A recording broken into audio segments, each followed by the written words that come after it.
মক্কার মানুষ রাসূল সাল্লাল্লাহু আলাইহি সাল্লামকে নির্মম নিপীড়ন নির্যাতন একের পর এক চালাচ্ছে। কি পরিমাণ নির্যাতন করছে। রাসূল সাল্লাল্লাহু আলাইহি সাল্লাম সেজদা দিতেন, সেজদার ঘাড়ের উপর নারী ভুঁড়ি আয়সা রেখে দিত। উটের যে গরু নারী ভুঁড়ি কতটুকু, ছোট না? ছোট বলতে আমাদের কাছে তো অনেক বড়। কত ওজন, শক্তিশালী একজন মানুষ প্রয়োজন এটা উঁচা করার জন্য। তো উট তো আরো বিশাল। সেখানে রাসূল সাল্লাল্লাহু আলাইহি সাল্লামের ঘাড়ের উপর এটা রেখে দেওয়া হতো।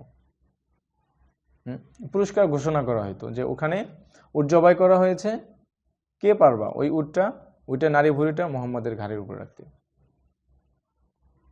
এভাবে তিনি সিজদা থেকে উঠতে পারতেন না, কষ্ট হতো। তার কন্যার আয়েশা ধাক্কা দিয়ে ওইটা আবার উঠাইতেন। রাসূল সাল্লাল্লাহু আলাইহি সাল্লাম যখন রাস্তা দিয়ে হাঁটতেন, কাফেররা থুতু নিক্ষেপ করতো মুখের উপরে। পৃথিবীর শ্রেষ্ঠ মানুষ, তার অনুভূতিটা তখন কি হতো? আপনাকে আমাকে আমার জায়গা থেকে আপনি যদি আপনার জায়গা থেকে যদি আপনি এটা করেন যে আপনার দুনিয়ার কোনো স্বার্থ নাই, আপনি কারো থেকে 10টা টাকার জন্য আপনি দাওয়াত দিচ্ছেন না, বরং তার ভালোর জন্য, তার মুক্তির জন্য, তার সফলতার জন্য আপনি তাকে ডাকতেছেন যে ভাই তুমি ভুল পথে আছো, তুমি এই পথে আসো। আসে আপনাকে মুখ বরাবর থুতু দিল, এটা প্রতিক্রিয়াটা আপনার ভিতরে কি হবে বলেন? তো হুজুর সাল্লাল্লাহু আলাইহি সাল্লাম এত বেশি থুতু দিত যে হুজুর সাল্লাল্লাহু আলাইহি সাল্লামের কন্যারা রুমাল ভিজায় আইনা তারপর চেহারা মুছে দিতেন। তো এই যে অবস্থা, তাকে সর্বোপরি সর্বশেষ মানে তাকে হত্যা করার জন্য তো অনেকবার ষড়যন্ত্র করা হয়েছে। তো তিনি যে হিজরত করবেন, হিজরত গিয়ে কোথায় যাবেন? এর আগে দাওয়াত দিতে গেছেন তায়েফে, সেখানে তাদের আচরণ কি ছিল? এত পরিমাণ পাথর নিক্ষেপ করেছে। দেখেন এই বিষয়গুলো আসলে আমরা শুধু ঘটনা শুনি, একটা ঘটনা আমি বললাম আপনারা শুনলেন, এটা এতটুকুই মনে করি। কিন্তু এই যে একটা জায়গা, একটা অবস্থা, এই সিচুয়েশন, এই জিনিসগুলো আমরা বুঝতে চেষ্টা করি না। এই ব্যথাটা আমাদের ভিতরে জায়গায় তুলতে চেষ্টা করি না। আজকে আমার গায়ে যদি এই চামড়ার উপরে যদি কেউ একটা পাথর নিক্ষেপ করে এত জোরে করলো যেটা আমার চামড়াটা ছিঁড়ে রক্ত বের হলো, এটা কষ্টটা কেমন হতে পারে? রাসূল সাল্লাল্লাহু আলাইহি সাল্লামকে এত পাথর নিক্ষেপ করছে যে তার জুতা তার পায়ের সাথে আঠা লেগে গেছে রক্তের কারণে। এত পরিমাণ তাকে আঘাত করা হয়েছে। তো সর্বোপরি যখন সে তার নিজের এলাকায়, এটা কারা করতেছে? তার বংশের লোক করতেছে, তার চাচারা করতেছে, চাচাতো ভাইয়েরা করতেছে। যখন তিনি তার ঘর ছাড়তে হবে এমন একটা অবস্থা, সে তার জন্মভূমি, তার এলাকা সবকিছু ছাড়তে হচ্ছে, এই সিচুয়েশনে যায়, এখন সে কোথায় যাবে? তাকে কে আশ্রয় দিবে?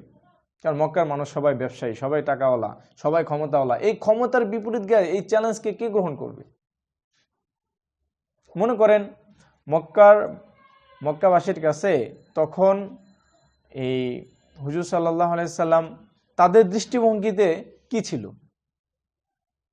রাসূল সাল্লাল্লাহু আলাইহি সাল্লামকে তাদের সামনে কিভাবে উপস্থাপন করা হইতো? যে সে ফিতনা ফাসাদ সৃষ্টিকারী। সে বাবা থেকে সন্তানকে আলাদা করে দেয়, সন্তান থেকে মাকে আলাদা করে দেয়, স্বামী থেকে স্ত্রীকে আলাদা করে দেয়, স্ত্রী থেকে স্বামীকে আলাদা করে দেয়। সে জাদুকর, সে পাগল। এই যে গালিগুলা, এই যে ফিতনাগুলা, মানে তার ব্যাপারে এই যে অপবাদগুলা দেওয়া হচ্ছে, কেন দেওয়া হচ্ছে? এটা শুধু তাদের যেই সমাজ পরিচালনা, তাদের যেই রাজত্ব চলছিল, তারা যেটা বুঝলো যে এই রাজত্বের বিপরীত গিয়ে তারা কি করতেছে, যে এমন এক মতবাদ তিনি চালু করতে চাচ্ছেন যে মতবাদের কারণে এই রাজত্ব টিকবে না। লা ইলাহা ইল্লাল্লাহর এই মতবাদ, এটার শক্তি এমন শক্তি যে এই শক্তির বিপরীত অন্য কোনো রাজত্ব টিকতে পারে না। এরকম না বিষয়টা? তো যখন দেখলো যে মক্কার এই রাজত্ব, মক্কাবাসী দেখলো মক্কার এই রাজত্ব ধরে রাখা সম্ভব না, এটার জন্যই তাকে মুহাম্মদ সাল্লাল্লাহু আলাইহি সাল্লামকে এই ধরনের অপবাদগুলো দেওয়া হচ্ছিল। সে পাগল, সে জাদুকর, সে সমাজে ফাসাদ সৃষ্টিকারী। সিচুয়েশন ভয়ঙ্কর ছিল। কেমন ভয়ঙ্কর? কারণ হুজুর সাল্লাল্লাহু আলাইহি সাল্লাম তখন একা ছিলেন এবং একেবারে মুষ্টিমেয় কিছু সাথী সঙ্গী তার ছিলেন, যেটা মোকাবেলার কল্পনাই করা যায় না যে মক্কাবাসীর সাথে কেউ লড়বে। তো এই যে তাদের এই বিপরীত জায়গা, তাদের শত্রুকে আশ্রয় কে দিবে? তো তখন মক্কাবাসীরা, মদিনাবাসীরা তো হজ করতে আসতো, তো হজ করতে আসো, তখন হুজুর সাল্লাল্লাহু আলাইহি সাল্লাম তাদের সাথে আলোচনা করতেছে যে তোমরা আমাকে আশ্রয় দিবা। তো তখন তারা একটাই প্রশ্ন করছে যে আমরা যে এই রিস্ক নিব, এদের বিপরীতে যাই আমরা যে এই চ্যালেঞ্জটাকে গ্রহণ করব, এটার প্রতিদান কি, কেন করব? হুজুর সাল্লাল্লাহু আলাইহি সাল্লাম বলছে শুধু জান্নাত। কেন শুধু জান্নাত এই শব্দটা বলছে? ইয়া রাসূলুল্লাহ, যথেষ্ট। দেখেন চ্যালেঞ্জটা, দেখেন মানে কি পরিমাণ রিস্ক নিতে হচ্ছে। পুরা তারা দুর্বল, মদিনাবাসী কিন্তু তারা কৃষক শ্রেণী, আর গরিবরা এমনি দুর্বল হয়, মানসিকভাবেই দুর্বল হয়। তা এরা কাদের বিরুদ্ধে যে চ্যালেঞ্জ গ্রহণ করতেছে? যারা নেতৃত্বের স্থানে, যারা টাকা পয়সাওয়ালা, যারা ব্যবসায়ী, তাদের বিরুদ্ধে যায় তাদের শত্রুকে আশ্রয় দিচ্ছে। তো এই যে বিষয়গুলা, যে এই যে হুজুর সাল্লাল্লাহু আলাইহি সাল্লামকে যে আশ্রয় দিল, এবং তারা এই কি প্রশ্ন করলো যে আমি যে আশ্রয় দিব, আমরা যে আশ্রয় দিব, এটার প্রতিদান কি জান্নাত। এই যে শব্দগুলা, এই যে জীবনের টার্গেট, যে আমার জীবনের টার্গেটটা আসলে কি হবে, এই একটাই শব্দ, যে আমরা আল্লাহ সন্তুষ্টি নিয়ে জান্নাত চাই, আল্লাহ সন্তুষ্টি নিয়ে। আপনি খন্দকের ময়দানে যখন মদিনা চারপাশে শত্রু, তো খন্দক মানে হচ্ছে গর্ত খনন করা। তো মদিনার চারপাশে পাথরি ভূমি, তো এটা তো আমাদের মতো এই মাটি না যে গর্ত করা অনেক সহজ, এমন ছিল না, পাথরি ভূমি। সেখানে মদিনার চারপাশে সাহাবায়ে কিরাম গর্ত করছিলেন। কেন? শত্রুর আক্রমণ থেকে বাঁচার জন্য, যেন শত্রু ভিতরে প্রবেশ করতে না পারে। মদিনার চারপাশে বড় করে খাল মানে খনন করছিলেন এরকম। তো এই যে খনন করতেছিলেন, এটা অনেক শারীরিক একটা কষ্টের ব্যাপার। কিন্তু তারা তো গরিব ছিলেন, অসহায় ছিলেন, তাদের তো খাবার ছিল না। তো ক্ষুধার যন্ত্রণায় তারা ক্ষুধা সহ্য করতে না পেরে পেটে কি করছে? পাথর বাঁধছে। আয়েশা রাসূল সাল্লাল্লাহু আলাইহি ওয়াসাল্লাম দেখাইতেছে, ইয়া রাসূলুল্লাহ, মানে যন্ত্রণা সহ্য হচ্ছে না, কষ্ট সহ্য করতে পারতেছি না, এই জন্য পেটে খাবার নাই, পাথর বাঁধছি। তো রাসূল সাল্লাল্লাহু আলাইহি ওয়াসাল্লাম তারও পেট দেখাইছেন, তার পেটে কয়টা বাধা? 2টা বাধা ছিল।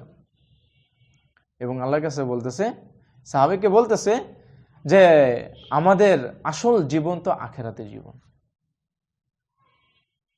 আমাদের আসল জীবন তো আখিরাতের জীবন। মানে আমাদের এই যে কষ্ট হচ্ছে, এই কষ্ট তো সীমিত, সামান্য, কিন্তু আমাদের জীবন তো এটা না। আমাদের জীবন তো হচ্ছে আখিরাতের জীবন, যে জীবনের শুরু আছে কিন্তু শেষ নাই, যে জীবনের সুখের কোনো সমাপ্তি নাই। আমাদের জীবন তো সেই জীবনের জন্য। তো এই যে সাহাবীরা বাস এটাই শুনছে যে আমাদের আসল জীবন তো আখিরাতের জীবন, বাস এতটুকু শুনে যথেষ্ট, এতটুকু শুনেই যথেষ্ট। দেখেন সাহাবায়ে কেরাম, মানে আমরা তো নিজেদেরকে মুসলমান মনে করি যে আমি মুসলমান, এবং আত্মতুষ্টিতে ভুগতেছি যে আমি মনে হয় অনেক কিছু করে ফেলছি। কি করছি? নামাজ পড়ি, আমি 5 ওয়াক্ত নামাজ পড়ি। তো এই সমাজে কে 5 ওয়াক্ত নামাজ পড়ে? আমি তো দাড়ি টুপি আছে, আমি তো অনেক কিছুই করি, সৎ পথে চলি, আমি হারাম ব্যবসা করি না, হারাম চাকরি করি না। এই যে আত্মতুষ্টিতে ভুগতেছি যে আমি অনেক কিছু করে ফেলছি, কিন্তু এইভাবে একজন মুমিন হিসাবে এইভাবে আত্মতুষ্টিতে ভোগার কোনো সুযোগ আছে কিনা? সাহাবায়ে কিরামের ইতিহাস যদি দেখি আমরা, সাহাবায়ে কিরাম এমন ছিলেন, দেখেন এটা এমন একটা দায়িত্ব, আমরা শেষ নবীর উম্মত, আমাদের দায়িত্ব অনেক বেশি। কুনতুম খায়রা উম্মাতিন উখরিজাত লিন-নাস তা'মুরুনা বিল মা'রুফ, আমাদেরকে বেরই করা হয়েছে, মানে আমাদেরকে সৃষ্টি করা হয়েছে অপরের কল্যাণের জন্য। অপরের কল্যাণ বলতে তাকে জাহান্নাম থেকে বাঁচাইয়া জান্নাতে নেওয়ার জন্য। এই যে এক দায়িত্ব, দেখেন এই দায়িত্ব আল্লাহ তাআলা আসমানকে দিতে চেয়েছে, আসমান অস্বীকার করছে। পাহাড় লাউ আনজালনা হাযাল কুরআন আলা জাবালিন লারাআইতাহু খাশিআম মুতাসাদ্দিআম মিন খাশিয়াতিল্লাহ। আমি যদি কোরআনকে পাহাড়ের উপর নাজিল করতাম, পাহাড় একেবারে আল্লাহর ভয়ে পুরা ভীত সন্ত্রস্ত হয়ে গলে যেত, ভেঙ্গে চুরমার হয়ে যেত। যে নবুয়তের দায়িত্ব পেয়ে হুজুর সাল্লাল্লাহু আলাইহি সাল্লাম একবারে জ্বরে আক্রান্ত হয়ে গেছে, পুরা শরীর কম্পন সৃষ্টি হয়ে গেছে। আর সেই নবুয়তের দায়িত্ব, সেই কাজের দায়িত্বগুলা, তার রেখে যাওয়া সেই কাজগুলোর দায়িত্ব আমাদেরকে দেওয়া হয়েছে, কিন্তু সেটা নিয়ে আমার কোনো, যেই দায়িত্বের ব্যাপারে পাহাড় খণ্ড বিখণ্ড হয়ে যায়, ভয়ে আসমান খণ্ড বিখণ্ড হয়ে যায়, রাসূল সাল্লাল্লাহু আলাইহি ওয়াসাল্লামের মতো শ্রেষ্ঠ মানুষের জ্বর এসে যায়, আর সেই দায়িত্ব আমার মাথার উপরে, কিন্তু আমি কি করতেছি? আমার ভিতরে সেই অনুভূতি আসে না। আমি আমার মতো চলতেছি, ফিরতেছি, খাইতেছি, ঘুমাইতেছি, বাস খেলতামাশা করতেছি, কিন্তু ওই অনুভূতিটা আমার ভিতরে আসতেছে না। তাহলে তো হুজুর সাল্লাল্লাহু আলাইহি সাল্লাম বা সাহাবায়ে কেরামের, আমাদের যদি আমরা এটা যদি মনে করি যে আমরা অনেক কিছু করে ফেলছি, আমি তো নামাজ পড়ি, আমি তো গান শুনি না, আমি তো না, আমার তো অনেক জিম্মাদারি, আমার তো এখনো অনেক কাজ বাকি। এই সমাজ এখনো কুফরি সিস্টেমে চলে, এই সমাজের অলিতে গলিতে এখনো আল্লাহর অবাধ্যতা চলে। তাহলে আমি এখনো কিভাবে আত্মতুষ্টিতে ভুগতে পারি? খালেদ রাদিয়াল্লাহু তাআলা আনহু 100 যুদ্ধে তিনি অংশগ্রহণ করছেন, প্রায় 100 যুদ্ধে তিনি অংশগ্রহণ করছেন, এবং প্রায় সকল যুদ্ধেই তিনি মুসলমানদের বিজয় এনে দিয়েছেন। তখন তার মৃত্যু যখন বিছানায় হচ্ছিল, সে আক্ষেপ করে বলতেছে, খালেদ, 100 উপর যুদ্ধে তুই অংশগ্রহণ করলি, আর তোর মৃত্যু উটের মতো বিছানার ভিতরে হইতেছে। মানে সেই যে 100 মতো যুদ্ধে অংশগ্রহণ করলো, কিন্তু আল্লাহর রাস্তায় সে শহীদ হইতে পারলো না। এই যে অনুভূতি, মানে এই যে তার যে ভিতরে যে একটা কষ্ট, আয় হায়, আমার জীবনটা আসলে ধন্য হইতে পারলো না, আমার মৃত্যু তো আমার ঘরের ভিতরে হইতেছে। অথচ আল্লাহ রাসূল সাল্লাল্লাহু আলাইহি ওয়াসাল্লাম তার নাম দিয়েছে সাইফুল্লাহ, খালিদুন সাইফুন মিন সুয়ুফিল্লাহ। খালেদ আল্লাহর তরবারি। তো বিষয়, খালেদ এটাও আফসোস করে বলতেছে, আরে আমার শরীরে এমন কোনো অংশ নাই যে অংশে তরবারির আঘাত, বর্ষার আঘাত, তীরের আঘাত লাগে নাই।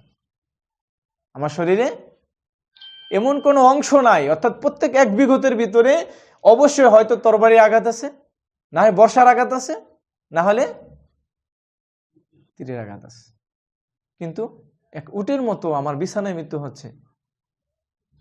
এই যে একটা আফসোস, ইসলামের যুদ্ধের মতো জায়গায় সে সেখানেও অংশগ্রহণ করছে, এবং প্রায় 100 যুদ্ধে সে অংশগ্রহণ করছে, নিজের জানকে বাজি রাখছে, তবুও সে নিজেকে ছোট মনে করতেছে, আয় হায়, আমি তো কিছুই করতে পারলাম না, আয় হায়, আমি তো কিছুই করতে পারলাম না। আর সেখানে আমার জায়গাটা কি? সেখানে আমার অবস্থানটা কি? যে আমি 5 ওয়াক্ত নামাজ পড়ি, হারাম থেকে বাঁচি, কিছু কোরআন তেলাওয়াত করি, আর মনে করতেছে আমি ইসলামে অনেক বড় কিছু করে ফেলছি। না, এরকম না। এইভাবে আত্মতুষ্টিতে ভোগা, এটা আমার বুঝতে হবে যে আমি এখনো ধোকার মধ্যে আছি। আমাকে যে জিম্মাদারি দেওয়া হয়েছে, ইন্নী জাইলুন ফিল আরদি খলিফা, আমাকে যে জমিনের খলিফা নিযুক্ত করা হয়েছে, সেই দায়িত্ব আমি এখন আদায় করিনি। সেই দায়িত্ব থেকে এখন আমি অনেক দূরে। আচ্ছা, ইসলাম কি এমন এক ধর্ম যেটা শুধু নিজের ব্যক্তি জীবনেই সীমাবদ্ধ? ইসলাম হচ্ছে একটা জীবন ব্যবস্থা। ইসলাম হচ্ছে একটা জীবন ব্যবস্থা। এটা শুধু 5 ওয়াক্ত নামাজ পড়ার নাম ইসলাম না, শুধু রমজান আসলে রোজা রাখার নাম ইসলাম না, হজের সিজন আসলে হজ করার নাম ইসলাম না। দেখেন, নামাজ 5 ওয়াক্ত নামাজ, আপনারা আমার চাইতে অনেক ভালোভাবে নামাজে রাসূল সাল্লাল্লাহু আলাইহি ওয়াসাল্লামের পিছনে মুনাফিকরাও পড়ছে। মুনাফিকরা নামাজ পড়েনি? কার পেছনে পড়ছে? এবং মক্কার কাফেররা তারা কি হজ করেনি? তারাও তো হজ করছে, তারা তো নামাজ পড়ছে, কিন্তু তারা আপনারা আমার মতো জান্নাতের স্বপ্ন দেখতো না। কারণ তারা জানতো তো তাদের এই আমল তাদেরকে জান্নাতে নিবে না। কিন্তু তাদের চাইতেও আমরা ধোকার মধ্যে আছি যে আমি একটু নামাজ পড়ে আমি মনে করতেছি আমি তো মোটামুটি জান্নাতে চলে গেছি, আমি তো মোটামুটি বাস হজ করছি, আমি তো মোটামুটি এখন হাজী সাহেব, মানে আমি জান্নাতে একটা সার্টিফিকেট পেয়ে গেছি। অথচ সাহাবায়ে কেরাম এগুলা কি পরিমাণ করছেন, কিন্তু তবুও এক আবু বকর রাদিয়াল্লাহু আনহু তার শুধু জীবন না, তার অর্থ সম্পদ, বাস আল্লাহ রাসূল সাল্লাল্লাহু আলাইহি ওয়াসাল্লাম বলতেছে তোমাদের যা আছে তোমরা কি করো, আল্লাহর রাস্তায় দান করো। আবু বকর রাদিয়াল্লাহু আনহু যাইয়া ঘরের মধ্যে গিয়ে সব নিয়ে আসছে। আল্লাহ রাসূল বলতেছে যে তুমি কি আনছো, কি রাখছো? বলতেছে ইয়া রাসূলুল্লাহ আমার ঘরে যা ছিল আমি সব নিয়ে আসছি। আমি ঘরে, তাহলে ঘরে কি রাখছো? ঘরে আল্লাহ এবং আল্লাহ রাসূলকে রেখে আসছি।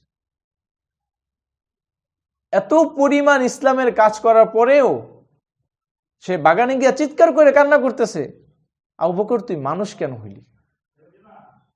তুই যদি একটা জন্তু জানোয়ার হইতি, বাস জমিনে হাঁটতি খাইতি মরে যেতি, তোর আর কোনো হিসাব হইতো না। তুই মানুষ কেন হইলি? বাস তোর জীবনে প্রত্যেকটা মুহূর্তে তো আল্লাহর সামনে হিসাব দিতে হইত। অথচ আবু বকর রাদিয়াল্লাহু আনহু ব্যাপারে আল্লাহ নবী বলতেছে লাউ কানা বাদি নাবিয়ান লাকানা আবু বকর, আমার পরে যদি কোনো নবী হইতো তাহলে এটা আবু বকর হইতো। এবং জান্নাতীদের যে সার্টিফিকেট, যাদের ব্যাপারে সুসংবাদ দেওয়া হয়েছে, তাদের মধ্যে একজন কে? তার অনুভূতিটা কি? ইসলামের কি পরিমাণ কাজ তার মাধ্যমে হয়েছে। আল্লাহ নবী বলতেছে সাল্লাল্লাহু আলাইহি সাল্লাম যে আমি দুনিয়াতে সবার, আমাকে যারা সহযোগিতা করছে সবার প্রতিদান আমি দিয়ে গেছি, কিন্তু আবু বকরের প্রতিদান আমি দিতে পারবো না। মানে আবু বকরের ইসলামের প্রতি এত পরিমাণ অবদান যে তার প্রতিদান দুনিয়াতে আমার পক্ষে দেওয়া সম্ভব না, এটা আল্লাহ তাআলা দিবে। আর সে আবু বকর আনহুর অবস্থা কি? ওমর রাদিয়াল্লাহু তাআলা আনহু এদের অবস্থাটা কি? মানে আজীব এক বিষয়। এজন্য আমরা এটা যদি মনে করি যে আসলে বাস ৫ ওয়াক্ত নামাজ মানে এতটুকুই না, ইসলামটা এতটুক না। ইসলামটা আসলে কি? লা ইলাহা ইল্লাল্লাহর মানে এতটুক না। দেখেন লা ইলাহা ইল্লাল্লাহর যে অর্থ, লা ইলাহা ইল্লাল্লাহর একটা অর্থ আছে না? আমরা যে অর্থ ধরে নিছে এই অর্থ কি মক্কার কাফেররা ধরছে? লা ইলাহা ইল্লাল্লাহ এটা কি আরবি শব্দ না? আরবে যে হুজুর সাল্লাল্লাহু আলাইহি ওয়াসাল্লাম আসছে, কোথায় আসছে? আরবে আসছে না? তো তারা আরবি বেশি বুঝে না আমি বেশি বুঝি? তো হুজুর সাল্লাল্লাহু আলাইহি ওয়াসাল্লাম যখন সবাইকে একত্রিত করে কালিমার দাওয়াত দিলেন, ইয়া আইয়ুহান নাস কুলু লা ইলাহা ইল্লাল্লাহ তুফলিহু, হে মানুষরা তোমরা লা ইলাহা ইল্লাল্লাহ পড়ো তাহলে সফলকাম হবা। আচ্ছা এই যেই নবী, যেই মানুষটা তাদেরকে একত্রিত করে দাওয়াত দিতেছে, এই মানুষটা তো তাদের মধ্যেই ছিল, তাই না? 40 বছর তাদের মধ্যে ছিল। 40 বছর জীবনে তাদের মধ্যে পার করছে, এবং পার করার পরে রেজাল্ট কি আসছে? যে সে সমাজের সবচাইতে বিশ্বস্ত, সবচাইতে চরিত্রবান, সবচাইতে উত্তম চরিত্রের অধিকারীকে মুহাম্মদ সাল্লাল্লাহু আলাইহি ওয়াসাল্লাম। যখন তিনি দাওয়াত দিলেন যে তোমরা লা ইলাহা ইল্লাল্লাহ পড়ো তাহলে তোমরা সফলকাম হবে, তাহলে কি সমস্যা ছিল এটা গ্রহণ করতে? আচ্ছা তারা তো জানতেন ইনি সবচেয়ে শ্রেষ্ঠ মানুষ, আমাদের মধ্যে এর চাইতে উত্তম মানুষ আর কেউ। আমরা যেটা বুঝছি মক্কার কাফেররাও এটা বুঝে নাই, তাই না? আমরা বুঝছি কি লা ইলাহা ইল্লাল্লাহ মানে পড়লে আমি মুসলমান হয়ে গেছি, আমি জান্নাতে চলে গেছি। কিন্তু যখন মক্কার কাফেরদের সামনে সমাজে সবচাইতে চরিত্রবান, সবচাইতে বিশ্বস্ত ব্যক্তি, সবচাইতে পছন্দের ব্যক্তি তাদেরকে বলতেছে তোমরা লা ইলাহা ইল্লাল্লাহ পড়ো তাহলে তোমরা সফলকাম হয়ে যাবে, কিন্তু তারা এটা গ্রহণ করতে পারেনি। কেন গ্রহণ করতে পারলো না? কারণ তারা এটাই বুঝছে যে লা ইলাহা ইল্লাল্লাহ এটা আমি পড়লে আমি যখন সুদের সাথে জড়িত আছি আমি এখন সুদের লেনদেন করতে পারবো না, আমি এখন বাস হারাম পথে আছি, আমি আর হারাম পথে থাকতে পারবো না।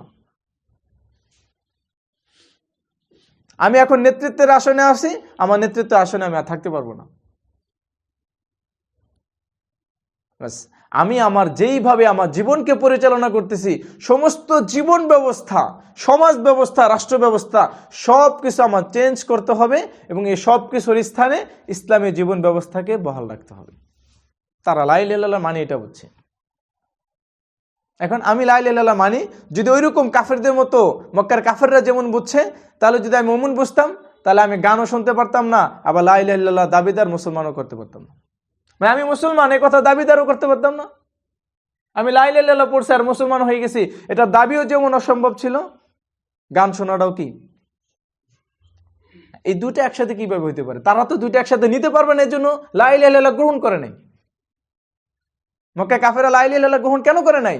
কারণ আমি যে হারাম পথে আছি, আমি হারাম পথ নিতে পারবো না, এই জন্য আমি লা ইলাহা ইল্লাল্লাহ গ্রহণ করবো না।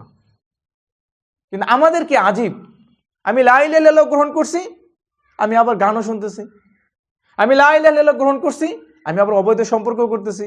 আমি লা ইলাহা ইল্লাল্লাহ গ্রহণ করছি, আমি আবার সুদের সাথে জড়িত, হারাম চাকরিও করতেছি, আমি আবার সহশিক্ষা মেয়েদের সাথে একসাথে বসে পড়াশোনা করতেছি। আচ্ছা, তারা তো এটা বুঝে নাই। তারা তো লা ইলাহা ইল্লাল্লাহ মানে এটা বুঝে নাই যে আমি লা ইলাহা ইল্লাল্লাহ পড়বো, আবার আমি আমার মতো জীবন চালাবো, এটা তো বুঝে নাই। আমি লা ইলাহা ইল্লাল্লাহ পড়বো, আমি আমার বিয়ের মধ্যে একেবারে হিন্দুদের মতো সংস্কৃতি আয়োজন চালাবো, তারা তো এটা বুঝে নাই। এই জন্য আপনার আমি যেই মুসলমান মনে করতেছি, এমন মুসলমান এগুলা আসলে মক্কার কাফেররা আমাদের চেয়ে মানে, কারণ তারা তো হজ করতো, তারা নামাজ পড়তো, তারা অন্তত এই ধোকার মধ্যে ছিল না, তারা ওইটার কারণে তারা জান্নাতের স্বপ্ন দেখতো না। কিন্তু আপনারা আমি এইগুলা কইরাও জান্নাতের স্বপ্ন দেখি। আপনারা আমার ধোকার জায়গাটা হচ্ছে এটা। এই দুইটা জিনিস একসাথে চলতে পারে না, এটা কিভাবে সম্ভব? একজন মুসলমান সে নিজেকে মুসলমান দাবি করবে, আবার সে তার বিপরীত কাজগুলোও সে করবে, আল্লাহ নিষেধ করছে সেটা সে করবে, রাসূলের আদর্শের বিপরীতে কাজ করবে, এটা হতে পারে না। যে কথা বললাম যে আসলে আমি নিজেকে এই কাজগুলো করে, ৫ ওয়াক্ত নামাজ পড়ে, কোরআন তেলাওয়াত করে, এই ছোট ছোট কাজগুলো করে আমি মনে করতেছি আমি তো মাশাআল্লাহ ভালো মুসলমান, এক আত্মতুষ্টিতে ভুগতেছি। কিন্তু সাহাবায়ে কেরাম পুরা জীবনটাকে তারা ইসলামের জন্য দেওয়ার পরেও সে মনে করতেছে আয় হায় আমার জীবনটা আসলে হইলই না, আমি কি করলাম ইসলামের জন্য, আমি আমার জীবন দিয়ে কি করলাম, আহা আমার যদি আরো জীবন থাকতো, আমার যদি আরো জীবন থাকতো। মানে এক জীবন দিয়ে সে আল্লাহর জন্য সে নিজেকে আত্মতৃপ্তি হতে পারে নাই, পুরা জীবনকে আল্লাহর জন্য দিয়ে সে নিজেকে আত্মতৃপ্ত করতে পারে নাই। কিন্তু আপনার আমি জীবনে সামান্য সামান্য একটু অংশ দিয়ে বাস আত্মতুষ্টিতে ভুগতেছে, আয় আমি তো পুরা জীবনটাই, আমি তো অনেক ভালো মুসলমান, আমি তো ছেলে তো মাশাআল্লাহ খুব ভালো। আব্দুল্লাহ বিন হুযায়ফা রাদিয়াল্লাহু আনহু জীবন দেখেন, যখন তার সাথে সঙ্গী নিয়ে বাচ্চার হাতে আটক হয়েছে যুদ্ধের ময়দানে, যখন আটক হয়েছে বাস দেখতেছে, বাদশা দেখতেছে আরে এর নেতৃত্ব, এর রাজত্বের প্রতি আর কোনো লোভ দেখি না, ওর সুন্দরী মেয়ের প্রতি কোনো লোভ দেখি না। হ্যাঁ, এটা একটা জিদ কাজ করছে তার ভিতরে, আরে এটা আবার কেমন মানুষ, আমার রাজত্বের লোভ তাকে দিতেছি, সে এটার প্রতি ইন্টারেস্ট না, আমার সুন্দরী মেয়ে তার সামনে প্রেজেন্ট করতেছে, এটার প্রতি সে ইন্টারেস্ট না, তাহলে এটা কোন ধরনের মানুষ? এটা জিদ কাজ করছে যে তুমি তোমার ধর্ম ছাড়ো, এটা গ্রহণ করো, আমি তোমাকে রাজত্ব দিব, তাকে অফার করতেছে, আমার মেয়ে সুন্দরী মেয়েকে তোমার সাথে বিয়ে দিব। সে বলতেছে না, তার সাথে এগ্রি হয় নাই, একমত হয় নাই। পরিণাম কি হয়েছে? তার চোখের সামনে জ্বলন্ত ফুটফুটে পানির মধ্যে, তেলের মধ্যে তার সাথে সঙ্গীদেরকে ফালানো হচ্ছে, আর পুরা একবারে ভাজা ফ্রাই হয়ে যাচ্ছে, জ্বলন্ত একবারে টাগরা, একবার জ্যান্ত একটা মানুষ তার চোখের সামনে কি হয়ে যাচ্ছে, পুরা ভাজা ফ্রাই হয়ে যাচ্ছে। সে কান্না করতেছে, তো বাচ্চা মনে করতেছে কি, হয়তো সে এখন বুঝতে পারছে বিষয়টা, হয়তো সে তার আদর্শের জায়গা থেকে ছাড় দিয়ে এখন আমার আদর্শকে গ্রহণ করব, এই জন্য সে হয়তো কান্না করতেছে, তাই সে তার ভুলটা বুঝতে পারছে। কিন্তু না, এরকম না। হুযায়ফা রাদিয়াল্লাহু আনহু বলতেছে, আহমাক, গাধা, তুমি কি মনে করতেছো আমি এটার জন্য কান্না করতেছি? আরে না, আমি তো কান্না করতেছি আমার রব আমাকে একটা জীবন দিছে, এই একটা জীবন আমি এতটুকু সময় একটা জীবনকে আমি আল্লাহর জন্য দিতে পারতেছি, কিন্তু আমার রব যদি আমাকে প্রত্যেকটা পশমের গোড়ায় গোড়ায় এক একটা জীবন দিতেন, প্রত্যেকটা পশমের বিনিময়ে আমাকে এক একটা জীবন দিতেন, প্রত্যেকটা জীবন আমি আমার রবের জন্য এইভাবে বিলীন করে দিতাম। মানে এক জীবন দিয়ে সে সন্তুষ্ট না, তাহলে আমি এমন কেমন জান্নাতের পুরো আল্লাহর পক্ষ থেকে নিয়ামত পেয়ে গেলাম, যে আল্লাহর পক্ষ থেকে আমি পুরো সার্টিফিকেট পেয়ে গেলাম যে বাবা তুই এই বাস তোর জীবনের মধ্যে শুক্রবার একদিন নামাজ পড়বি, তুই জান্নাতে যাবে, তুই কোনো টেনশনই করিস না। সাহাবায়ে কিরাম পুরো জীবন দিয়া সে তার জীবনকে বাজি রেখা চোখের সামনে দেখতেছে হত্যা করা হইতেছে, তবু সে বলতেছে আহা আমার জীবন যদি আরো হইতো, আমার জীবন যদি আরো হইতো। এই জন্য যখন আমি আমার রবের পরিচয় না পাবো, যখন আমি আমার রবকে না চিনতে পারবো, তখন আসলে দুনিয়ার এই ধরনের বিষয়গুলো আমার কাছে বড় মনে হবে। যে দুনিয়ার একটা বাড়ি আমার কাছে সবচেয়ে জীবনের টার্গেট, সফলতা মনে হবে। জীবনে একটা বাড়ির বিল্ডিং এর মালিক হওয়া, একটা গাড়ির মালিক হওয়া, এটা আমার কাছে সফলতা চূড়ান্ত পর্যায়ে মনে হবে। অথচ আল্লাহ তাআলা বলতেছে ফামান যুহজিহা আনিন নার ওয়া উদখিলাল জান্নাহ ফাকাদ ফাজ, যে জাহান্নাম থেকে নিজেকে বাঁচায় নিতে পারলো, জান্নাতে প্রবেশ করতে পারলো, সেই সফল হইল, সেই সফল হইল। আর আমার সফলতার মাপকাঠি আমি বানাই নিছি, বাস আমি ডক্টর হব, ইঞ্জিনিয়ার হব, বড় বড় চাকরি করব, বিল্ডিং করব, বাড়ি করব, গাড়ি করব, আমি আমার শান শৌকত থাকবে, আমার পিছনে বাস যুবকদের বাইকের মহড়া থাকবে, এটা আমি সফলতা মনে করতেছি। অথচ এটার সাথে যদি আমার রব না থাকে, আমার এই সফলতার উপর যদি আমার রবের সন্তুষ্টি না থাকে, তাহলে আমি একজন চতুষ্পদ জানোয়ারের চাইতে নিকৃষ্ট। লাকাদ যারানা লিজাহান্নামা কাসীরাম মিনাল জিন্নি ওয়াল ইনস লাহুম কুলুবুল লা ইয়াফকাহুনা বিহা ওয়া লাহুম আ'ইনুল লা ইউবসিরুনা বিহা ওয়া লাহুম আযানুল লা ইয়াসমাউনা বিহা উলাইকা কাল আনআমি বাল হুম আদাল। আল্লাহ বলতেছেন যে যাদের কলব আছে, কলব, আমি যাদেরকে কলব দিছি, কিন্তু কলব দিয়ে তারা আল্লাহকে চেনে না, আল্লাহকে বুঝে না। আল্লাহুম আইনুল লা ইউবসিরুনা বিহা, তাদেরকে চোখ দিছি, কিন্তু চোখ দিয়ে সে রবের নিয়ামতকে দেখে না, রবের পরিচয়কে সে চেনে না। আল্লাহুম আযানুল লা ইয়াসমাউনা বিহা, তাকে আমি কান দিছি, কিন্তু কান দিয়ে রবের কোরআন, রবের কথা, রবের বরত্ব সে কান দিয়ে শুনে না। উলাইকা কাল আনআম বাল হুম আদাল, এরা চতুষ্পদ প্রাণী না, চতুষ্পদ প্রাণীর চাইতেও নিকৃষ্ট। এটা কে বলতেছে? যে আমাকে সৃষ্টি করছে, সে আমাকে সফলতা শিখাইতেছে। দেখো সফলতার মাপকাঠি কোনটা দেখো। এখন কোন ডক্টর, সে যদি ডক্টর হয়, বিশ্ব সেরা ডক্টর হয়, আর এই ডক্টরের সাথে যদি রবের সন্তুষ্টি না থাকে, তাহলে রাস্তার কুকুরের চাইতে সে নিকৃষ্ট। একজন ইঞ্জিনিয়ার, সে যদি দুনিয়াব্যাপী সবচেয়ে সেরা ইঞ্জিনিয়ার হয়, আর এটার উপর রবের সন্তুষ্টি না থাকে, তাহলে রাস্তার একটা শুয়োরের চাইতে সে নিকৃষ্ট। আর কোনো মানুষ, সে যদি সমাজের সবচাইতে নিম্ন শ্রেণীর হয়, সে যদি সমাজের সবচাইতে আনস্মার্ট হয়, তার চেহারা যদি সবচাইতে খারাপ হয়, তার বংশ যদি কোনো নাম পরিচয় ওইরকম না থাকে, লেখাপড়ার যদি ন্যূনতম কোনো সার্টিফিকেটও না থাকে, কিন্তু সে যদি রবকে খুশি করতে পারে, রব তার উপরে সবচাইতে খুশি। দুনিয়াব্যাপী তাকে একবারে খুশি, রব যে তার উপর খুশি, এটা দুনিয়াব্যাপী এলান করে দিবে। বলেন বেলাল রাদিয়াল্লাহু আনহু কি ছিল? শিক্ষাগত যোগ্যতা, বংশীয় মর্যাদা, চেহারা সৌন্দর্য, কিছুই তো ছিল না। রাসূল সাল্লাল্লাহু আলাইহি ওয়াসাল্লাম মেরাজে গেছে, সেখানে গিয়ে বেলাল রাদিয়াল্লাহু আনহু পদধ্বনি জান্নাতের মধ্যে থেকে আওয়াজ পাচ্ছে, ইন্না আকরামাকুম ইনদাল্লাহি আতকাকুম, তোমাদের মধ্যে সবচাইতে সম্মানিত সে যে সবচাইতে বেশি আল্লাহকে ভয় করে। এই জন্য ওই রিক্সাওয়ালার সাথে যদি রব থাকে, তাহলে ওই রিক্সাওয়ালা হাজার গুণে শ্রেষ্ঠ ওই ডাক্তারের চাইতে যে ডাক্তারের সাথে রব নাই। ওই ঝালমুড়িওয়ালা ওই ইঞ্জিনিয়ারের চাইতে অবশ্যই হাজার গুণ শ্রেষ্ঠ যে ইঞ্জিনিয়ারের সাথে রব নাই, কিন্তু ওই ঝালমুড়িওয়ালার সাথে রব আছে। আমরা কোন রবের গোলাম? রবকে চিনেন? এই রব আমাকে বাস প্রত্যেকটা মুহূর্তে লালন পালন করতেছে, প্রত্যেকটা মুহূর্তে লালন পালন আমার উপর অনুগ্রহ করতেছে, অনুগ্রহ করে করে আমাকে লালন পালন করতেছে, আর আমি সেই রবের বিপরীত যে অবস্থান নিতেছি। রবকে চিনতেছি না, রবকে জানতেছি না,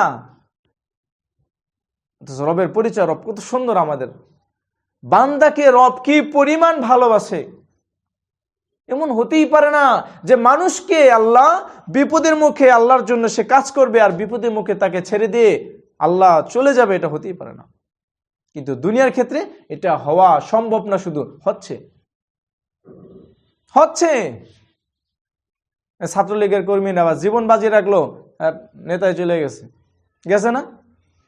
হাজার হাজার কর্মী মাঠের মধ্যে তুই গেছে না? কিন্তু রব এমন হতেই পারে না। ফিরাউন যখন সেটা জানতে পারলো যে এমন এক মানুষ, যখন সেটা জানতে পারলো